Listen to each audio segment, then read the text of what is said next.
My name's Peter Barker and I'm a journalist here in London. So what's been happening with the UK's response to coronavirus? The UK policy is pretty much flip-flopped in just one day. On Sunday there were 35 deaths attributed to coronavirus. On Monday that total had risen to 55. And Prime Minister Boris Johnson went on TV live this evening and told the nation that the coronavirus in the UK had entered a new phase, and as a result he was introducing some new measures, but all of them are voluntary, and that's quite out of step with other countries, particularly other European countries where the virus has presented as being more prevalent.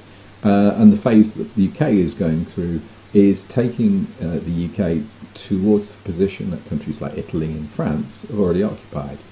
But so far, Johnson's response has been to say to British people, don't make unnecessary journeys, and don't use bars, pubs, clubs, restaurants, cinemas, theatres and so on. All of this is voluntary.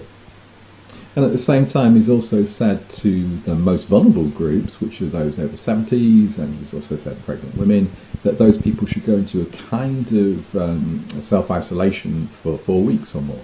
So these are big changes to the way that British people have been used to behaving, but they're not necessarily in line with the approach being taken in other countries. In fact, they seem to be somewhat more lenient.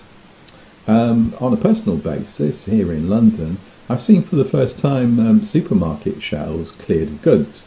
So it's now not been possible at my local supermarket to buy toilet rolls, baked beans, rice, pasta, tinned tomatoes, other tinned vegetables and fruits, and those kind of staple products as well as toiletries for the past 4 days. This is no great hardship, but it is extremely unusual. I've never seen that kind of thing before, and I think it shows that supermarket supply chains have been sucked dry of these products because of demand, and that doesn't mean that demand is massive, it just means that it's outstripped what could be supplied.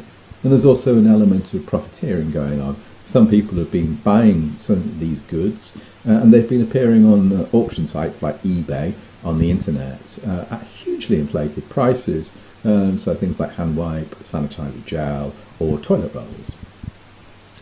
But looking forward, the coronavirus and the government's response and the response of British people is going to change drastically over the next few days, the next couple of weeks, and we're now certainly awaiting a promised announcement from the Health Secretary Matt Hancock about National Health Service response, and he's promising that it would be very significant, it would be very different to the way that healthcare has been run in this country since the Second World War. So that's going to be another big change. And I think there will be equally large and probably bigger changes coming as the coronavirus and its effects make themselves more felt in this country.